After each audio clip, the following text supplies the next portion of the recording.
ನಮಸ್ಕಾರ. ನಾನು ತನುಶ್ರೀ ಅವರ ಫಾದರ್ ರವಿ ಅಂತ. ನಾವಿಲ್ಲೇ ಸುಬ್ರಹ್ಮಣ್ಯ ನಗರದಲ್ಲಿ ವಾಸ ಮಾಡ್ತಾ ಇರೋದು. ನನ್ನ ಮಗಳಿಗೆ 1 ವೀಕ್ ಬ್ಯಾಕ್ ಫೀವರ್ ಬಂದಿತ್ತು. ನಾವು ನಾರ್ಮಲ್ ಡಾಕ್ಟರ್ ಹತ್ರ ತೋರಿಸಿದ್ವಿ. ಅವರು ಟ್ಯಾಬ್ಲೆಟ್ಸ್ ಎಲ್ಲ ಕೊಟ್ಟಿದ್ದರು. ಅದಾದ ಒಂದು 4 ಡೇಸಲ್ಲಿ ಅನ್ಕಾನ್ಸಿಯಸ್ ಆಗಿ ಮನೇಲಿ ಕೆಳಗಡೆ ಬಿದ್ದುಬಿಟ್ಲು. ನಮಗೆಲ್ಲ ಗಾಬರಿಯಾಗಿ ಹಾಸ್ಪಿಟಲ್ ಕರ್ಕೊಂಡು ಹೋದಾಗ ಅವಳಿಗೆ ಸೈನಸ್ ಮತ್ತು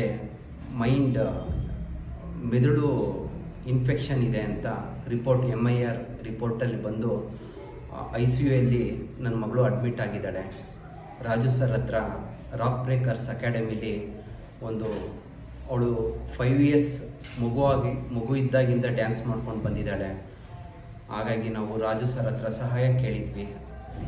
ಅವರೂ ಕೂಡ ಅವ್ರ ಮಕ್ಕಳ ಥರ ನೀವೇನು ಹೆದರಬೇಡಿ, ನಾವೆಲ್ಲ ನಿಮ್ಮ ಸಹಾಯಕ್ಕೆ ಇರ್ತೀವಿ, ಬೆಸ್ಟ್ ಸ್ಟೂಡೆಂಟು, ಆರ್ಟ್ ಸ್ಟೂಡೆಂಟ್, ಅವಳಿಗೆ ಈ ರೀತಿ ಆಗಿರೋದು ನಮಗೆಲ್ಲ ಬೇಸರ ಇದೆ, ನಮ್ಮ ಕೈಲಾದ ಸಹಾಯನ ನಿಮಗೆ ಖಂಡಿತ ಮಾಡ್ತೀವಿ ಅಂತ ಅವರು ಕೂಡ ತುಂಬ ಸಹಾಯ ಮಾಡ್ತಾ ಇದ್ದಾರೆ. ನಮ್ಮ ಜೊತೆ ತುಂಬ ಟೆಚ್ಚಲ್ಲಿದ್ದಾರೆ. ಅವರಿಗೆ ತುಂಬ ಆಭಾರಿಯಾಗಿರ್ತೀವಿ. ಅವ್ರಿಗೆ ದೇವರು ಒಳ್ಳೇದು ಮಾಡಲಿ ಅಂತ ಕೇಳ್ಕೊಳ್ತೀನಿ. ಹಾಗೆ ನನ್ನ ಮಗಳು ಕೂಡ ಹುಷಾರಾಗಿ ಮನೆಗೆ ಬರಲಿ ಅಂತ ದೇವರಲ್ಲಿ ಪ್ರಾರ್ಥಿಸ್ಕೊಳ್ತೀನಿ. Thank you sir.